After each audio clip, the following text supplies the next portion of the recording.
how are you? Once again, I am Krishnendu Roy, and as you know, I am here to impart a lecture on heat transfer. Okay, so in last lecture, what you have seen is the very basics of how heat transfer in conduction happens, how and what is the process behind it, how the heat transfer in convection happens, what is the process behind it, and how heat transfer in radiation happens, what are the process behind it, what are the first and foremost requirements for conduction, convection and radiation.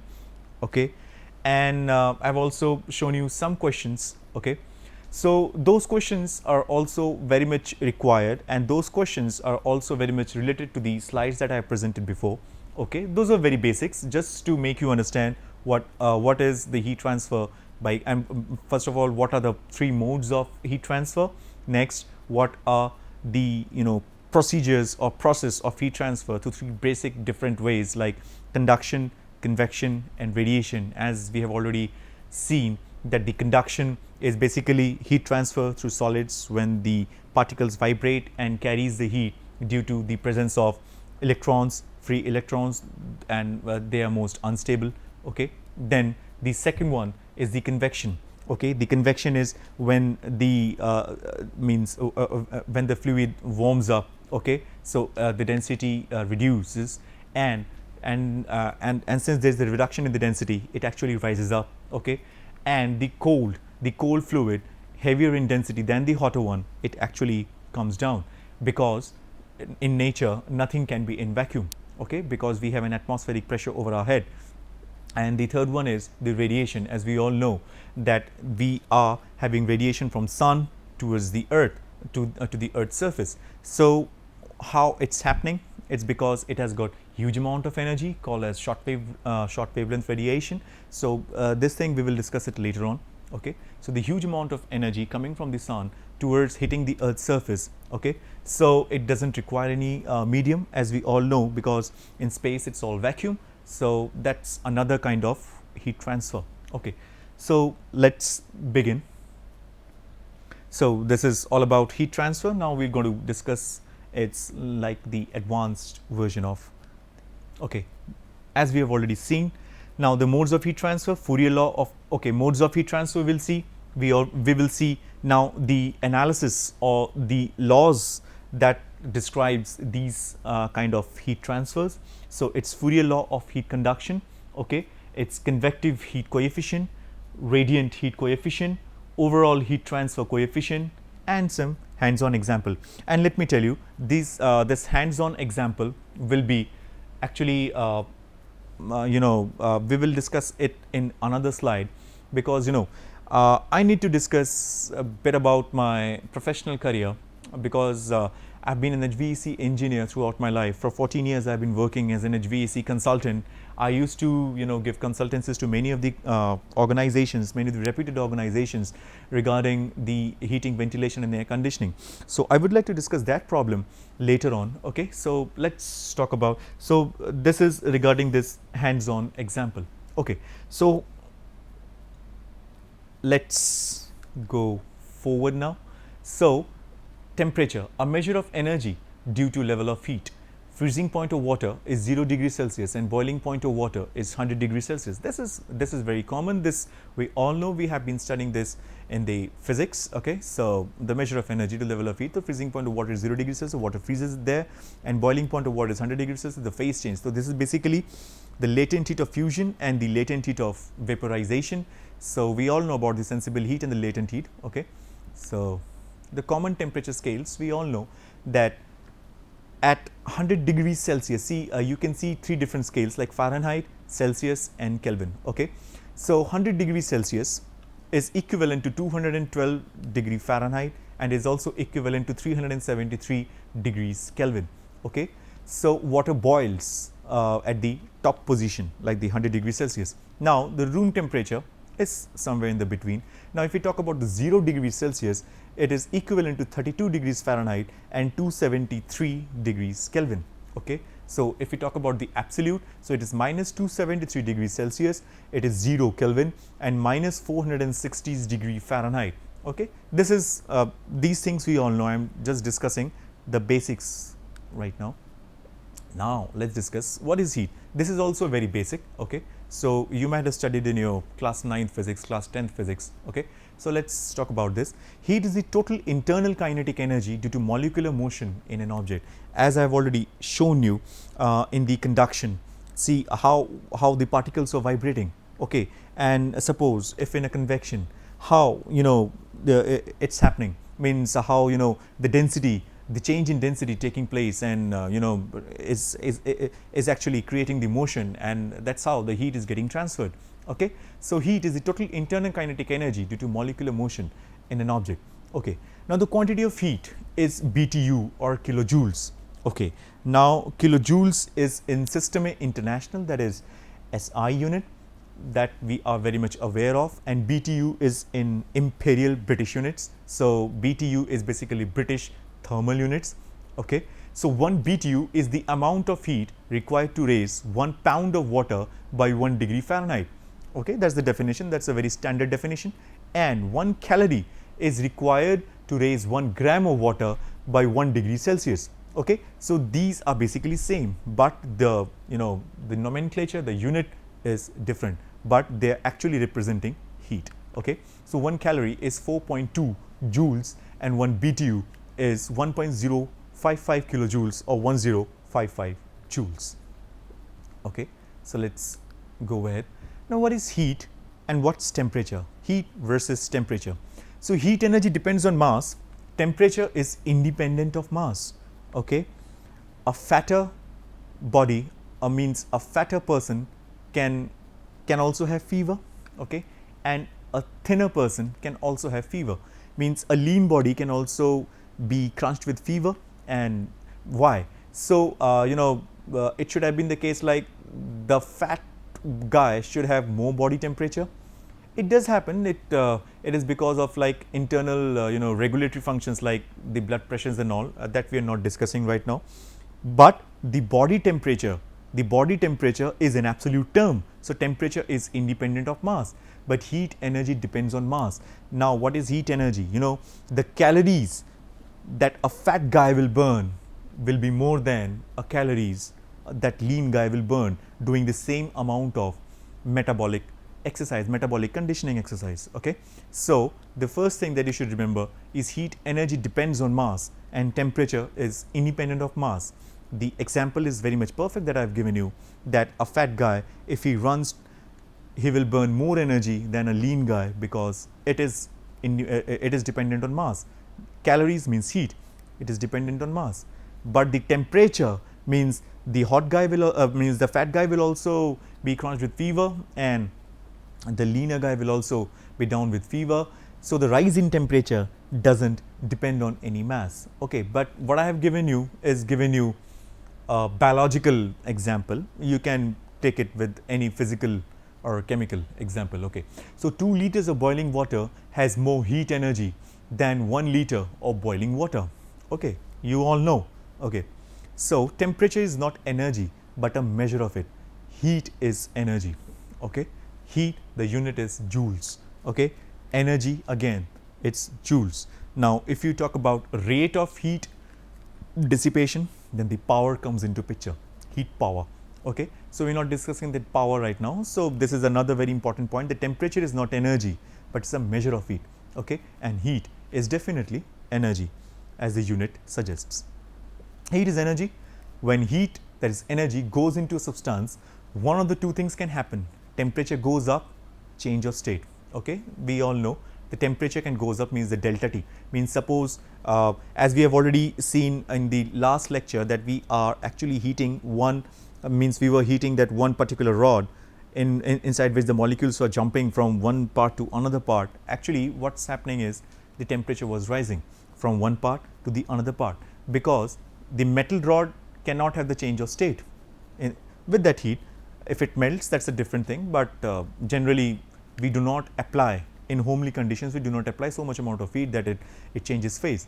Now change of state is what we see very oftenly is that when we boil water, okay, to certain extent to 100 degrees Celsius in 1 atmospheric pressure, but you should keep this in mind that in Delhi the water will boil much faster than in Chennai, because Chennai is very much at lower height than Delhi. Delhi is 216 meters altitude, okay, and Chennai is just 6 meters altitude, okay. So more is the altitude, lesser is the atmospheric pressure, okay, and when lesser is the atmospheric pressure, so vapor pressure increases when you try to boil up the liquid, and vapor pressure, you know, overcomes the atmospheric pressure very soon, because atmospheric pressure is lesser, okay. Now when the temperature goes up, heat that causes a rise in temperature, that is heating water before boiling, okay. Heat that causes a rise in temperature, that is heating water before boiling. The heat energy is used to increase the kinetic energy of the molecules in the substance.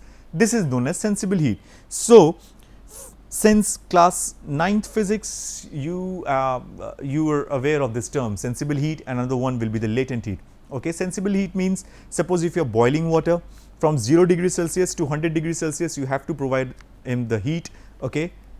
Till then there won't be any phase change, but just going a delta Q or the delta heat just after that, okay, will actually change its phase. So from 0 degrees Celsius to 100 degrees Celsius, this is the sensible heat, and the process is the heat energy is used to increase the kinetic energy of the molecules in the substance, okay. So this is known as sensible heat. Sensible heat, it literally means that you can sense that heat, means it is going up, up, up, or it is coming down, down, down, okay.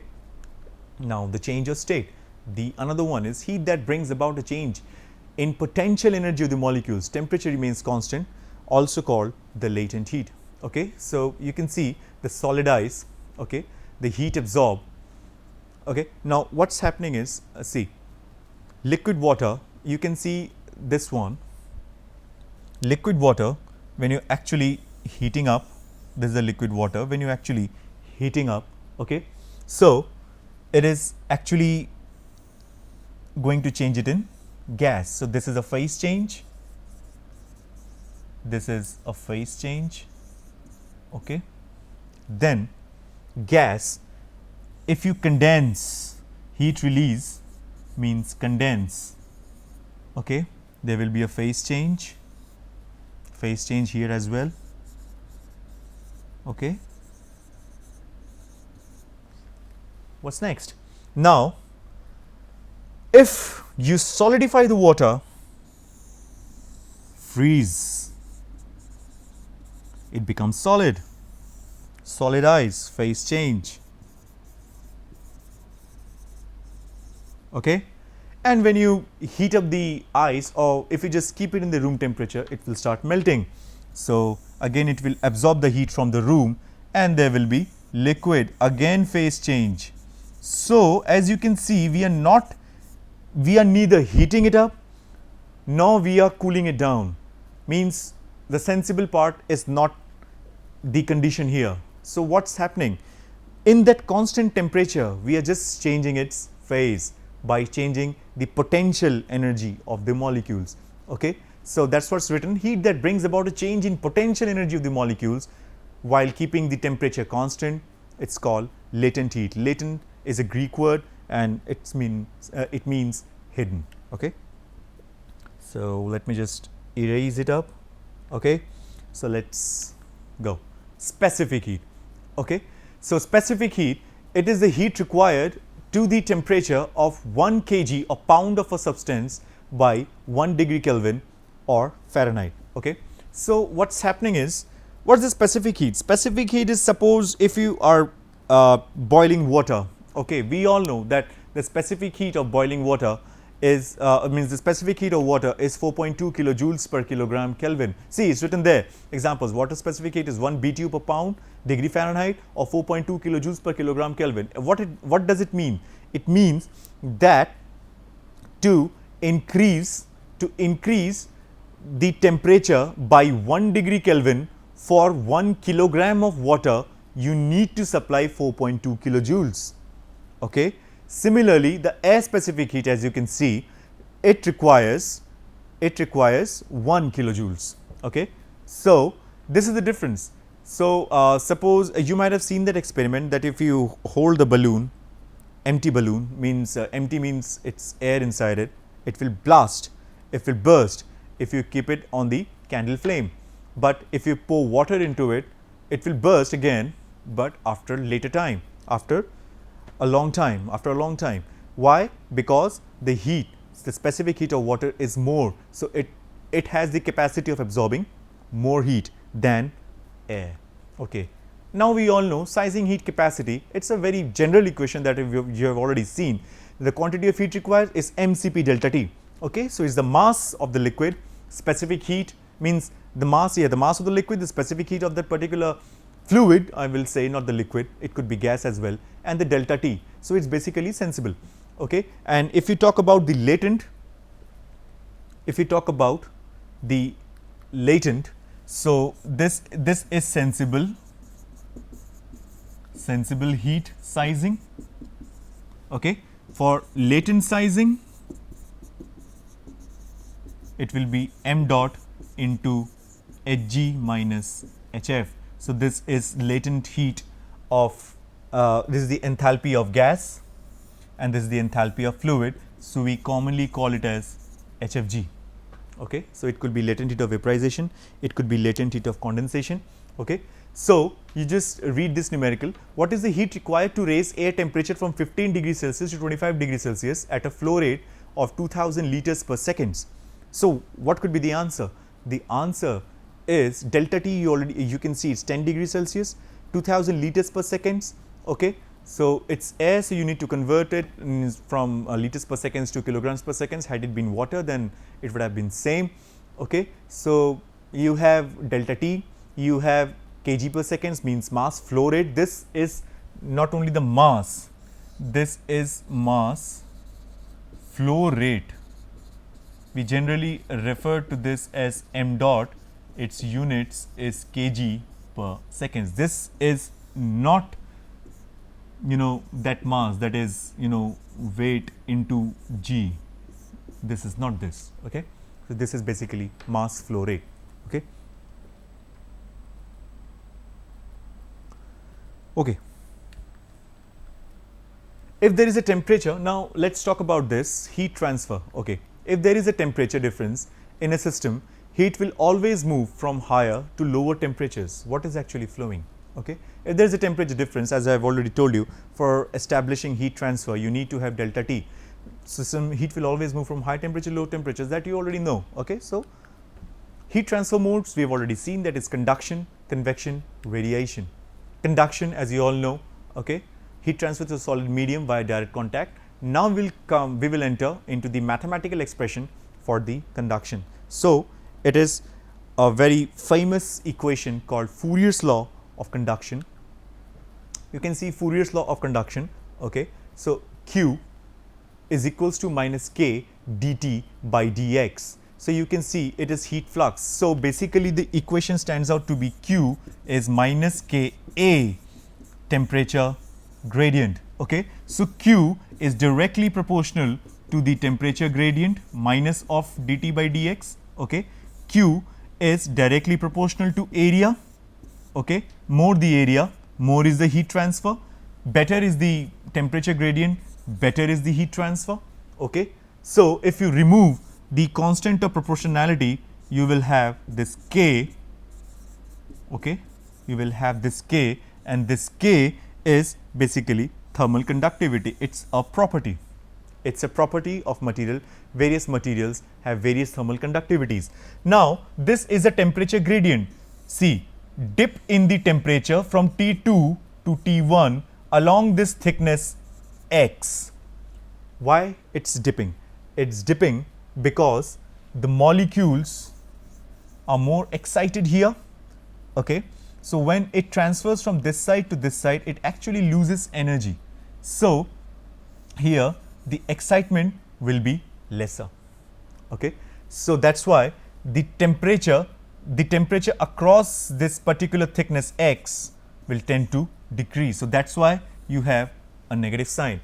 So, more thicker is the wall, you have already you already know this fact. The more thicker is the wall, okay, more thicker is the wall, more cooler will be your room. Cold room, right? So, more thicker is the wall, more colder will be the room. Okay. So, Fourier's law at steady state. Fourier's law of steady state. See, heat transfer rate. Okay. So what's happening is Q is equals to minus K dt by dx. Okay. So dt will be broken up like T out minus T in. Okay. So it's just a little bit of mathematics. So it is going like Q is equals to T out minus T in by L by Ka, and this L by Ka, this is called thermal resistance. Thermal resistance means, suppose if you have like an electrical resistance, this is the current and this is the potential difference. So potential difference delta V. Okay. So to flow charge into the circuit, you need to apply delta V. To flow heat into the circuit, you need to apply delta T. Okay. Then what is flowing here? Current is flowing here. What is flowing here? Heat is flowing here. Okay. So electrical resistance and the thermal resistance. Electrical resistance is replaced by, so this is called analogy.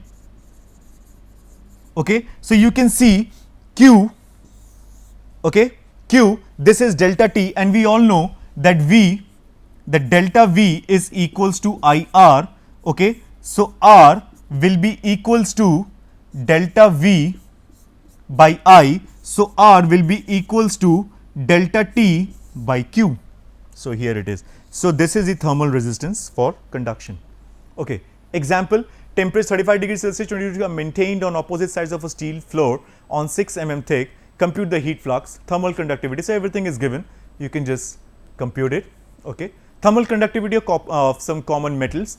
The unit you have to remember, that's watts per meter Kelvin. Okay. So you can see it's common metals. Metals have higher conductivity and non-metals have lower conductivity. Okay, suppose a human could live for 2 hours unclothed in air 45 degrees Fahrenheit. How long could she live in water at 45 degrees Fahrenheit? So that's a good question. You can just solve it later on sometime. I've just explained you electrical thermal analogy. So I is equals to V by R. So Q is equals to delta T by R. Just now I've explained you that's the thermal analogy. Composite wall. Now there could be many components here. This is K1, this is K2, X1, X2, T1, T2, and the heat is flowing up here. So since these are in series, so the resistances will be added up, and resistances will be L1 by K1A plus L2 by K2A. See, here it is R1 plus R2, X1 by K1, X2 by K2. A has been taken common because this has the common area. Okay. So this is how you solve. The same thing you can do it. Okay. This is a fire bat. Fire bat means a fire resistance wall. This, from here the heat is flowing. Okay. This is the Q, that the heat is coming up. This is an insulation panel, the TNF panel.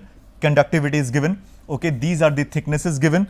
Okay. Determine the Q if the wall is having this much of area. So this has K this has K of this. Okay. This steel plate having K 50 watts per meter Kelvin. These are various X1, X2, X3. So you need to calculate Q. Okay. Convection, you all know, natural, forced. Okay. Now the very basic thing is the Newton's cooling law. Okay. So the same thing is happening once again. Okay. So it is Q is equals to H delta T. So it is surface temperature minus the ambient temperature. Okay. And the resistance for this is 1 by H if you take A common. Okay. On similar lines you have to solve this. Okay. The magnitude of convection coefficients, as you can see, arrangement, air free indoor has different amount of H. Okay. Air forced outdoor has different amount of H. Oil forced, water forced, steam condensing has different amount of H. So we all know that resistance is equals to L by Ka for conduction, and resistance is 1 by Ha for convection. Okay. So this you need to remember. Okay. The same thing you can do here. See, as for the previous slide, we all know that the free indoor has H this, forced outdoor has H this. So we have K1, we have K2, we have K3. Likewise the previous slide, we have X1, we have X2, we have X3. Now we have H1 here and H2 here. This is indoors and that is outdoors. Okay. That is indoors and that is outdoors. Okay. So what will you be doing? So L1 by K1A, all they are in series, L2 by K2A, L3 by K3A plus 1 by H1A plus 1 by H2A. So, this will be R. So, Q is delta T by summation of R. So, this is how you will solve the numerical. Okay. Radiation, the simple energy emitted by object, this likewise the importance of the same thing. Solar radiation is radiation emitted by the sun due to nuclear fusion reaction. Solar constant, the amount of solar energy arriving at the top of the atmosphere perpendicular to the sun's rays, arriving at the time, and the value has been calculated as 1375 watts per meter square. Okay. Solar radiation spectrum, solar radiation spectrum, this is the visible solar radiation spectrum, this is infrared, this is near infrared, this is microwaves. So, this is the range where we can see. Okay, this is the visible range. Okay. Now, the Wien's law, very important law. The Wien's law says the hotter the object, the shorter the wavelength of the peak radiation. You can see T3 is hotter, so it has got shorter wavelength. T2 is less hotter, so it has got a longer wavelength. Wavelength is actually increasing. See, so this is basically Wien's law. So, the peak wavelength is 2900 by T micrometers. Okay. See, the same, the wavelength is actually shifting towards the shorter side when the values are increasing. See, the values are actually doubled. Okay. The black body. Okay. So, this is Stephen-Boltzmann law. Stephen-Boltzmann law, this is Stephen constant 5.6 into 10 to the this. So, it is a very famous law, A sigma T to the power 4. So, any object which has got absolute temperature of T can emit radiation with this mathematical calculation. The grey body, now the grey body has to have this emissivity because it is not a perfect black body, that was for a perfect black body. So, you just need to multiply emissivity to the Stephen-Boltzmann radiation. Okay. So, emissivity are of this range. Okay. Net radiant heat, if a hot object is radiating to a cold surrounding, the radiation loss will be emissivity, Stephen-Boltzmann constant, area hot to the power 4 minus cold to the power 4, as we all know that Q is equals to sigma A T to the power 4. Okay. So, this T to the power 4, so if we need to have net, so it is Q sigma A delta T to the power 4, and delta T to the power 4 means T1 4 minus T2 to the power 4, it is not T1 minus T2 to the power 4. Okay. So, same thing. Quiz, how much energy does human body radiate? Body temperature this much, body area this much, and emissivity. So, this much numerical you can do. Radiant heat transfer, unit thermal resistance for radiation is written as, is just the same thing as we have already done. Okay. So, this is the convective, this is the combined radiation, that is Hc plus Hr.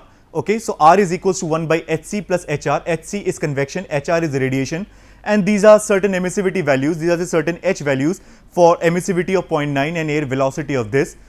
Okay. So, the combined modes that I have already explained you, that is R3 is equal to 1 by H hot. Then suppose if there are two surfaces like K1 and K2, so you will be having L1 by K1, 1 by H cold, 1 by H hot. So, you just need to add everything, you will get the resistances. Okay. Compute them, you will get the Q. See. Okay. These are all the resistances. Okay. Overall heat transfer coefficient, you have the summation of R. So, Q is equals to 1 by summation of R. Okay. It is just the opposite of the resistance. So, Q will be U A delta T. So, overall heat transfer coefficient. Example is the same thing. We will actually solve this example. See, this is a 6 mm steel, 75 mm of fire batteries, okay, 25 mm of air gap, and 20 mm of sealing board. This is basically a practical example, and we will solve practical example later on. Okay. So, I will take another lecture particularly to solve how to do this practically. Now, I will talk about the practical. See, we will fill these columns: outside air, steel, mineral wool, airspace, sealing board, and inside air. The resistance column is blank here. Okay. So, I will tell you how engineers do it professionally. Okay. how engineers do it professionally. I will tell you how to solve it. Okay, theory is enough. Now practical things has to be done. So solution, we will calculate this solution. Thank you. So I think it was a quite nice experience. What I have shown you is like the Fourier's law of conduction. I've already shown you the Newton's law of convection, and I've already shown you the Stephen Boltzmann law of radiation and about the Wien's law. Okay, so these are something with, and I've already shown you the concept of electrical analogy with the thermal circuit and the electrical circuit and this thing. Okay, thank you.